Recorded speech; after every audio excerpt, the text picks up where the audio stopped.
বিসমিল্লাহির রহমানির রহিম। আজকে শুক্রবার 5 ডিসেম্বর 2025। আজকে দিনটা খুব বেশি স্পেশাল আমার কাছে, তোমাদের কাছেও। কারণ আজকে থেকে ঠিক আগামী শুক্রবারে তোমরা পরীক্ষা দিতে যাবা, তাই না? পরীক্ষার হলে থাকবা। আর বরাবর 6টা দিন আছে তোমাদের সামনে। এই 6টা দিন তোমাদের লাইফের বেস্ট 6টা দিন। কেন বলি? 9 দিন পরে তোমরা কেউ কেউ মেডিকেল স্টুডেন্ট হয়ে যাবা, আবার অনেকে আছো যাদের মেডিকেলে হয়তো বা রিজিকে থাকবে না, ওদের আবারও নতুন করে বই খাতা খুলতে হবে, প্রস্তুতি নেওয়া লাগবে, তাই না? এই 6টা দিন সেজন্য ইম্পর্টেন্ট। অনেকে মানে এটা হচ্ছে তোমার আগামী জীবনটা কোন ক্যারিয়ার হবে এটা ঠিক করে দিবে। যারা সেকেন্ড টাইমার আছে তোমরা তো আর সুযোগ পাবা না দেওয়ার, তোমাদের জন্য আরও বেশি ইম্পর্টেন্ট এই টাইমটা। তো ভাবলাম একদম লাস্ট মোমেন্টে কিছু কথাবার্তা তোমাদের সাথে শেয়ার করি। এগুলো আমার প্রিভিয়াস কয়েকটা ভিডিও, সবচেয়ে ইম্পর্টেন্ট ভিডিও হচ্ছে আজকেরটা, সবচেয়ে ইম্পর্টেন্ট। তো আজকে ফজরে ঘুম থেকে ওঠার পরে একটা মেসেজ দিয়ে আমার শুরু হয়েছে দিনটা। মেসেজটা আমি তোমাদেরকে পরে গ্রুপে পরে প্রয়োজনে ভিডিওতে অ্যাড করে দিব, এখানে একটু দেখাই হালকা করে। মেসেজটা ছিল লম্বা একটা মেসেজ, অনেক লম্বা একটা মেসেজ ছিল। ওর কিছু কথাবার্তা ছিল একটা স্টুডেন্টের। কথাগুলার আমি সামারাইজ করে দিই। কথাগুলো ছিল যে উনি যে আসলে কনফিউজড যে ওর চান্স হবে কিনা এখনও বুঝতেছে না, এবং খুব বেশি পরিমাণে ও প্যানিকড এই টাইমটাতে। আমি তোমাকে দুইটা টেস্ট বলবো, যে দুইটা টেস্ট করে তুমি নিজেকে বুঝতে পারবা যে তোমার মেডিকেলে চান্স হবে কিনা আগে থেকেই। নাম্বার 1 হচ্ছে তুমি প্রতিদিন ফাইনাল মডেল টেস্ট দিচ্ছ। ফাইনাল মডেল টেস্টের মার্ক কেমন আসে? যদি 70 আশেপাশে আসে, যদি 70-র আশেপাশে আসে, তাহলে তুমি সেফ জোনে আছো, সেটাকে বাড়ানোর ট্রাই করবা বাকি 6 দিনে। আর যদি 70-র নিচে, খুব বেশি নিচে হয়ে যায়, সেক্ষেত্রে খুবই রিস্কি, বুঝছো?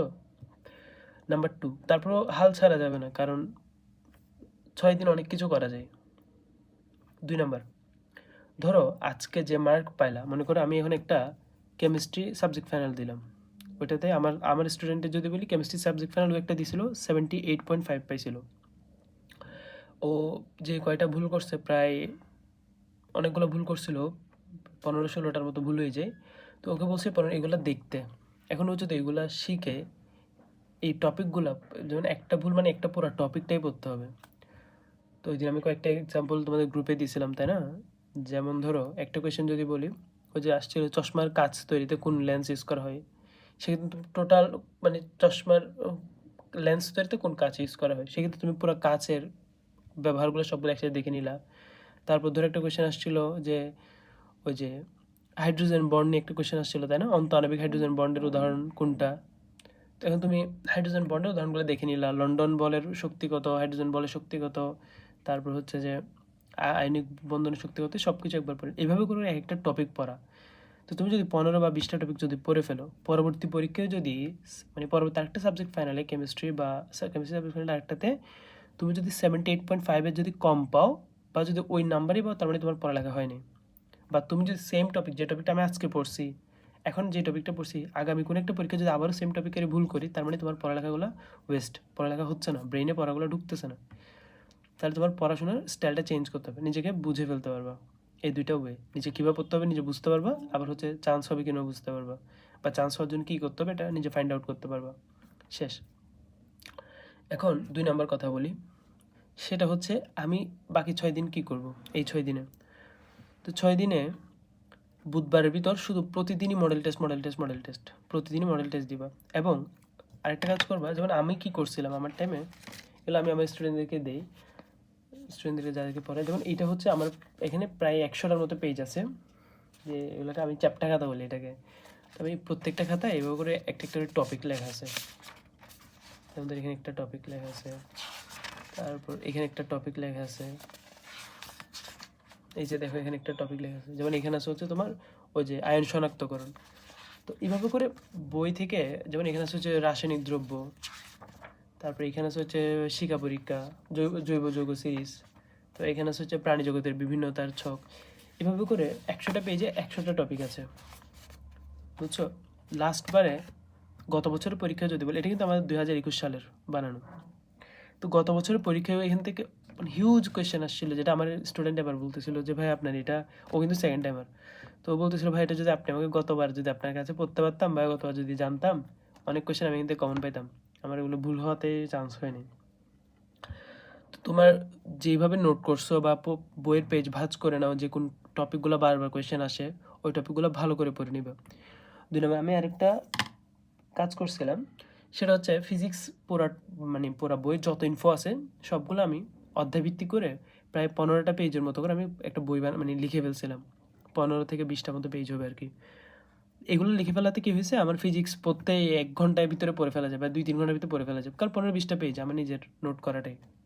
আমি তোমাকে যদি এখন একটা ডেমো দেখাই, যেমন ধরো আমাদের এখানে এটা পড়তেছে, আমি প্যাথোলজি বই পড়তেছিলাম একটু আগে, তো প্যাথোলজি পড়তেছিলাম, কিন্তু প্যাথোলজিতে এত কিছু পড়া মাথায় রাখা যাবে না পরীক্ষার হলে, ওই জন্য করতেছি দেখো আমি কিছু নোট বানাচ্ছি, ঠিক আছে? কিছু নোট বানাচ্ছি যে যেমন একটা অধ্যায়ের পরে 1 পেজে চলে আসবে, ওই কিছু নোট বানাচ্ছি। আমি করবো কি, এই নোটটাই পড়বো পরীক্ষার দিন, পরীক্ষার হলে আমি এই নোটটাই নিয়ে যাবো, এই নোটটাই পড়বো। এটা হচ্ছে আমাদের মেডিকেলে পড়াশোনার ক্ষেত্রে আর কি। ঠিক সেম ওইখানেও আমি করছিলাম কি, 15-20টা পেজের ভিতরে ফিজিক্সটা, 15-20 পেজের ভিতরে ধরো কেমিস্ট্রি একটু বড় হয়েছিল, ফিজিক্সটা বানিয়ে ফেলছিলাম আমি। এটা একটা সুবিধা যে আমার খুব তাড়াতাড়ি শেষ করা যায়। তখন তোমরাও নিজে টপিক বেস ভাগ করে ফেলবা বইয়ের, যে প্রত্যেকটা পেজে করে ভাঁজ করে ফেলবা, যে আমার এই টপিকের কোয়েশ্চেন প্রচুর পাই বা এই টপিক আমি ভুল করি, ওই টপিকগুলো বারবার রিভাইজ করবা বা এই 6 দিনে। এটা হচ্ছে তোমার কাজ। পরীক্ষার আগের রাতের কিছু কাজের কথা যদি বলি, প্রথম একটা কাজ হচ্ছে কলম যেগুলো ইউজ করবা সেই কলমটাকে আগে থেকে লিখে লিখে ফ্রি করে ফেলবা, কারণ কলম যদি নতুন হয় তাহলে একটু দাগাইতে কষ্ট হয়ে যায়। আরেকটা বলি, ওএমআর ভরাটির ক্ষেত্রে এটা একটু মাথায় রাখিও। যেমন ধরো আমার কাছে তো এখন ওএমআর নাই, আমি তোমাকে তারপরও একটা জাস্ট ডেমো আকারে দেখাই।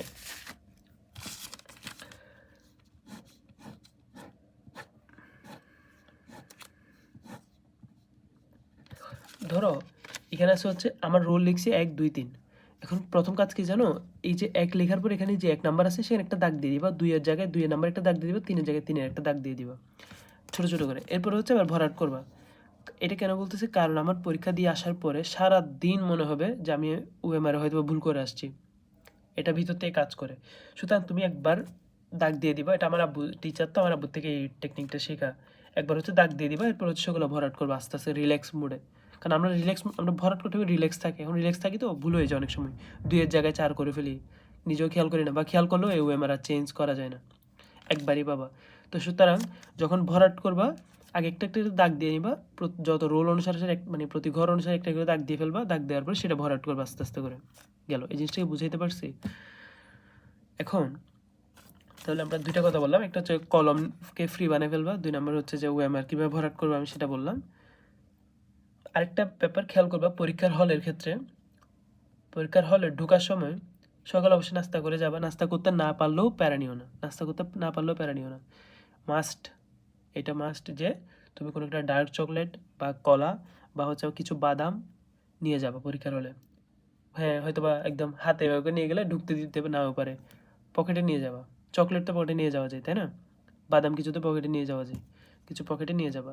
যেই টাইম শুরুর দিকে যে যতক্ষণ তুমি বসে থাকবা, কাগজ দিবে না, কিছু দিবে না, তখন বসে বসে এগুলো খাবা, আর কোনো কাজে নেই। বুঝাইতে পারছি? দোয়া কালমা পড়বা আর যে এইগুলো খাবা, বাদাম খাবা অথবা চকলেট খাবা, ডার্ক চকলেট নিতে পারো। এটা কেন নিবা, এটা কিন্তু সাইন্টিফিক কথাবার্তা, এগুলো ফাইজলামি কথা না। কারণ এগুলো খাইলে তোমার ব্রেনে তখন গ্লুকোজ সাপ্লাই বাড়ে, আর ব্রেন গ্লুকোজ সাপ্লাই পাইলে ফাংশনিং হয় তখন। আর বাসা থেকে মধু খাই যেতে পারো বা দুধ খাই যেতে পারো, এই কয়েকদিনও এগুলো একটু খাবারগুলো একটু বেশি খাও, বুঝছো? অবশ্যই চা খাওয়ার ট্রাই করবা, চা খাইলে একটু ঘুম টুম চলে যায়। তবে এই ক্ষেত্রে আমি একটা হেলথ টিপস দিই, ওই যে লিকার টি যেগুলো আমরা খাই, ওই লিকারের যে প্যাকেটটা থাকে ওইটা নাকি অনেক বেশি এখানে সিলিকন বের হয়, এগুলা ক্যান্সার তৈরি করার চান্স আছে, সুতরাং এগুলা খাইও না। এটা একটা গেল। তারপর আরও কিছু যদি বলি, যেমন ওএমআর যখন তুমি যে এমসিকিউ আনসার যখন করবা, এটা মাথায় রাখবা, 13 নম্বরের উত্তর 13 নম্বরে দাগাচ্ছ কিনা এটা কনফার্ম করবা। 13 নম্বরের উত্তর যদি 14 নম্বরে দাগাই ফেলো তাহলে 14টা 15তে দাগাবে, সবগুলো উত্তর ভুল হয়ে যাবে। এই জায়গায় অনেক বেশি ভুল হয় স্টুডেন্টের। তো সুতরাং এখন থেকে পরীক্ষা যা দিবা বাসায় বসে বসে ওএমআরে দাও। পরীক্ষার হলে দিলে তো ওএমআরই দিচ্ছ, এমনি খাতায় বা প্রশ্নে দাগায় দাগায় দেওয়ার কোনো দরকার নেই। ওএমআরে পরীক্ষা দিবা। 13 নম্বরটা 13তে দিচ্ছ কিনা, 14টা 14তে দিচ্ছ কিনা, এটা একটু খেয়াল করবা। বিশেষ করে কখন ভুল হয় আমি বলি, এই পেজের কোয়েশ্চেন পড়ানো হয়েছে, এখন আমার এই পেজে যাওয়া লাগবে। এই পেজ থেকে ধরো 51 নাম্বার শুরু এখানে, এখন আমি 51 নাম্বারটা এখানে 50-এ দাগাই ফেলছি, কারণ এদিকের 50 নাম্বারটা পারি না। 51 নাম্বারের কোয়েশ্চেনটা আমি দাগাই ফেলছি 50-এ, এই ভুলটা বেশি হয়। 50 আর 51তে ভুল বেশি হয়। আমি বলি এই নাম্বারটা মনোযোগ দিয়ে দেখবা। প্রথম 10টা কোয়েশ্চেন একটু কঠিন হওয়ার চান্স থাকে, কারণ এখানে সেট অনেকগুলো থাকে। তো তোমার সেটের হয়তো বা অনেকের সেটের এমন পড়বে যে প্রথম 10টা কোয়েশ্চেন অনেক কঠিন, ও প্রথম 10টা কোয়েশ্চেনে দেখতেছে একটাও পারতেছে না, ও ডিপ্রেসড হয়ে যায়। আমি আমার পরীক্ষায় প্রথম 10টা কোয়েশ্চেনের মধ্যে প্রায় প্রথম 3টা কোয়েশ্চেনই পারি নাই, তো আমি ডিপ্রেসড হয়ে যাই নাই। এটা কিন্তু ডিপ্রেশন হয়ে মানে ডিপ্রেসড করে ফেলে মানুষকে, প্রথম 2-3টা কোয়েশ্চেন না পারলে। সুতরাং প্রথম 10টাও না পারলে ডিপ্রেসড হয় না, প্রত্যেকটা কোয়েশ্চেন একবার পড়ে ফেলবা। প্রথম রাউন্ডে একবার হচ্ছে সব পড়ে ফেলবা কোয়েশ্চেন। পড়ার পরে, কারণ তুমি যখন একবার পড়ে ফেলবো কোয়েশ্চেনটার উত্তর মাথায় আসতেছে না, পরের কোয়েশ্চেনে চলে যাবে। ওইদিকে ওএমআর এর ক্ষেত্রেও একটা প্রয়োজন আঙ্গুল দিয়ে রাখি, মানে কত নাম্বারে যাচ্ছে এটা মাথায় রাখার জন্য। তো কোয়েশ্চেনটা যখন একবার পড়া হয়েছে, পরের বার যখন তুমি রিপিট করো দেখবো যে অনেক কোয়েশ্চেন আনসার তোমার মাথা আস্তে করে জট খুলে যাচ্ছে, মনে পড়ে যাচ্ছে, সিনাপসগুলা ফাংশনিং হচ্ছে। এইটাই। তাহলে ওএমআর কীভাবে ফিল আপ করবা, তারপর হচ্ছে কীভাবে আনসার করবা। খাবার নিয়ে যাবা মাস্ট, পরীক্ষার হলে পানি নিয়ে যাবা, মাস্ট পানি নিয়ে যাবা, কারণ গলা ইয়া হয়ে যেতে পারে, শুকায় যেতে পারে, পানি নিয়ে যাবা। আরেকটা কাজ করবা, এটা খুব ইম্পর্টেন্ট টিপস, সেটা হচ্ছে ওই দিন, এখন যেহেতু শীতকাল, মোটেও মুখে ক্রিম গ্লিসারিন কিছুই দিবা না, মুখে কোনো ক্রিম দিবা না, তেল দিবা না ওই দিন, একদম উস্কো খুস্কো হয়ে যাও। কেন বলি, কারণ হচ্ছে তেল ক্রিম এগুলো দিলে হাতে লাগে এগুলো, বা আমরা এভাবে ধরতে গিয়ে ছেলেরা বেশি করে এভাবে করে চুলটুল ঠিক করতে যেয়ে হাতে লেগে যায়। আর হাতে যদি একবার লাগে, কলমটা মানে হাতে পিচ্ছিল হয়ে যাবে, পুরো স্লিপারি হয়ে যাবে। তেল ক্রিম কিছুই দেওয়ার দরকার নেই। আগের রাতে ঘুম হবে না, পরীক্ষার আগের রাতে না হলেও টেনশন নেই, এগুলো প্যানিকড হওয়া যাবে না, প্যানিকড হওয়া যাবে না, ঘুম না হোক, প্যানিকড হওয়া যাবে না, এটা মাথায় রাখবে। আর এই কয়টা দিন একটু চেষ্টা করিও নিজেকে সুস্থ রাখার জন্য, তাহাজ্জুদ পড়িও। তাহাজ্জুদ পড়া খুবই ইম্পর্টেন্ট এখন, যারা মুসলিম আছো। আর যারা অন্যান্য ধর্মে, তোমরা নিজেরা বিভিন্ন রকম প্রে করবা। আর আমি কি করতাম, আমি আসলে রিলিজিয়নে অনেক বেশি মানে বিলিভ করি, তো ফেইথ রাখা আমার ওই জায়গায়। আমি হচ্ছে ওই যে দোয়া পড়া পানি খাইতাম, তারপর হচ্ছে জমজমের পানি খাইতাম, এগুলো খাইলে নিজের ভিতরে বিশ্বাসটা অনেক বেশি বাড়ে, বুঝছো। আমি এটা তোমাদেরকেও রেকমেন্ড করবো, তোমরা যে যার ধর্মে বিশ্বাস করো তোমরা এভাবে করে ফলো করতে পারো।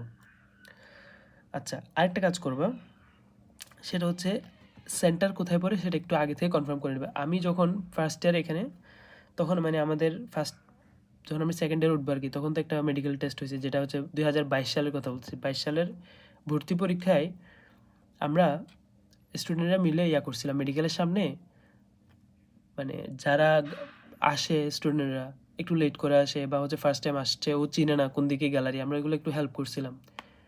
তো আমরা নিজেরা একটা বুথ বসাইছি স্টুডেন্টরা, তো দেখাই দিয়েছিলাম কোন গ্যালারি কোন দিকে যাওয়া লাগবে। তারপর গার্ডিয়ান যারা আসে, আমি ওই দিন মানে আমি কয়েকটা ছবি অ্যাড করে দিব, গ্রুপে দিয়ে দিব। ওই দিন হয় কি, গার্ডিয়ানরা এমন হয় যে তুমি পরীক্ষা দিতে গেছো, তোমার গার্ডিয়ান বাইরে বসে বসে বেহুশ হয়ে যাচ্ছে, বা দরুদ পড়তেছে, বা হচ্ছে বিভিন্ন কোরআন পড়তেছে, ওজিফা পড়তেছেন, অনেকে মাথায় পানি দেওয়া লাগতেছে, অনেকে হচ্ছে বেহুশ হয়ে যাচ্ছে, কত রকমের সিনারিও, অনেকে বমি করে বাইরে বসে বসে, মানে এক ধরনের পরীক্ষা গার্ডিয়ানরা বাইরে বসে বসেই দেয়। তো আমি বলি কি, গার্ডিয়ানদেরকে না আনাই সেফ, খুদাই কোনো আনার দরকার নেই, মোবাইল নিয়ে যাওয়ার দরকার নেই পরীক্ষার হলে, কারণ এগুলো রাখা নিয়ে অনেক পেইন দেয়। তার চাইতে এটা একটা টেনশন কাজ করে, যে মোবাইল মোবাইল মোবাইল, তাতে নিয়েই না গেলাম, নিয়ে যাওয়ার দরকার নেই। গার্ডিয়ানকেও পারলে নিয়ে যাও না, আর যদি যাই সেক্ষেত্রে গার্ডিয়ানকে অবশ্যই পানি দিবা একটা। আমরা হচ্ছে তখন এক্সট্রা মানে আমরা নিজেদের ফান্ডিংয়ে পানি টানি দিয়েছিলাম গার্ডিয়ানদের, কিছু ছবি আমি দিয়ে দিব গ্রুপে। এখন তোমরা কি করবা, ওই টাইমটাতে হয়েছে কি, একটা স্টুডেন্ট আসছে, ও হচ্ছে যে মেইন অ্যাডমিট কার্ডটাই আনে নাই, এমন হয়ে যায়। তো এগুলো একটু নিয়ে যাবা, সবগুলো একবার আগের রাতে গোছাই ফেলবে, এবং কয়েকবার চেক করবা যে সব কিছু নিছো কিনা, সেন্টার কোথায় পড়ছে, কোন জায়গায়, তোমার কোন গ্যালারিতে, এগুলো একটু খোঁজ নিয়ে নিবা। পারলে ওইখানকার কোনো মেডিকেলের সিনিয়র থাকলে ওনার সাথে একটু কন্ট্যাক্ট করে রাখবা আগে থেকে, বা ওইখানে গিয়ে কথা বলে তারপর খুঁজবা। নিজে খোঁজার জন্য চেষ্টা করিও না, কার থেকে শুনে তারপর খুঁজিও, বুঝছো। পুলিশ টুলিশ থাকে, তারপর গার্ড থাকে, ওনাদের থেকে একটু মানে হেল্প নিও। নিজে খুঁজতে গেলে অনেক টায়ার্ড হয়ে যাবে। আর একটু আগে যাওয়ার ট্রাই করবা, কারণ আমি যেদিন গেছিলাম আমার পরীক্ষার দিন, আমি একদম লাস্ট বেঞ্চ ছিলাম, আমার যাওয়ার পরে গেট বন্ধ করে দিছে, সো একটু টাইম নিয়ে যাবা। এটাই। আর হচ্ছে এই কয়দিনে জিকে যেগুলো পড়তেছো এগুলো জিকেগুলো একটু রিপিট করি, কারণ নতুন নতুন জিকে তৈরি হতেই পারে। এইটাই, এই কয়েকটা পয়েন্ট ছিল আমার বলার। তোমরা নিজেরা আরেকবার শুনে শুনে সব কিছু চেক করে নিবা। ও আরেকটা পয়েন্ট যেটা বাদ গেছে, ইম্পর্টেন্ট, সেটা হচ্ছে পরীক্ষার আগে 2 দিন আগে থেকে প্রিপারেশন শুরু করবা। প্রিপারেশনটা কী হবে? প্রিপারেশনটা অ্যাটলিস্ট প্রতিটা পেজ, যেমন ধরো এটা একটা বই, তো আমি প্রত্যেকটা পেজ একবার করে চোখ বোলাবা। আচ্ছা, এখান থেকে হেমানজিওমা আসছে, লিম্ফোজিওমা আসছে, একবার করে চোখ বুলে যাবে প্রতিটা পেজ। তোমার ভিতর মাথায় এটা কনফিডেন্স আসবে যে আমি প্রত্যেকটা পেজ দেখে আসছি। না হলে পরীক্ষার হলে বসে বসে ভাববা, ইস আমি ওই পেজটা একটু দেখে আসলে হয়তো বা ওই পেজের এমসিকিউ আসলে আমি পারবো সেটা, বাট আমি দেখে আসিনি। এই ধরনের একটা কাজ করে, ফ্রাস্ট্রেশন কাজ করে, বুঝছো? এটা আর কাজ করবে না, প্রত্যেকটা পেজ একবার করে উল্টে যাবে। আর যাদের এরকম নোট থাকলে নোটগুলো একটু দেখে নিবা। এই এতটুকুই, তোমাদের যা নোট করা আছে সবগুলো একবার চোখ বুলে যাবা।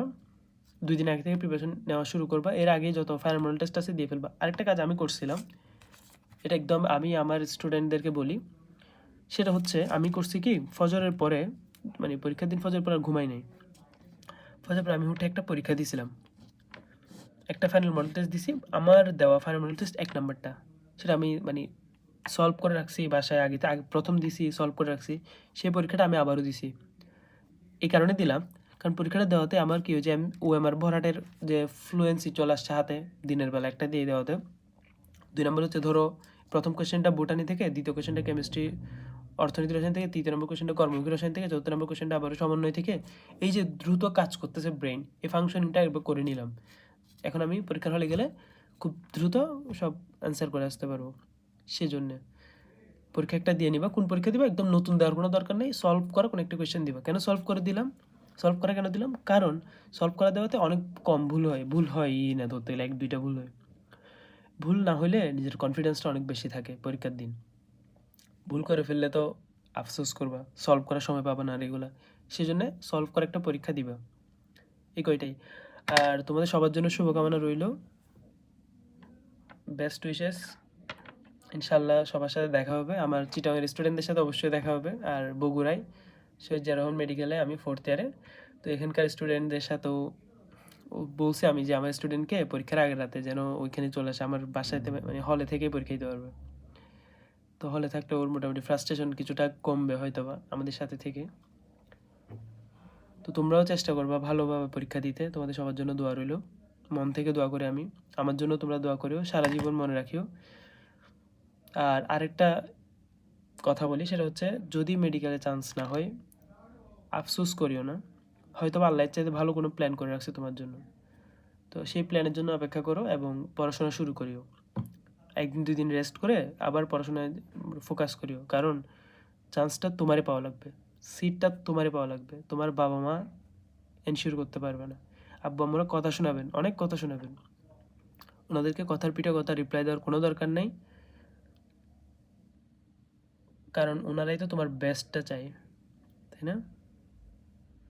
এই ঠিক আছে তাইলে, আসসালামু আলাইকুম রহমতুল্লাহ।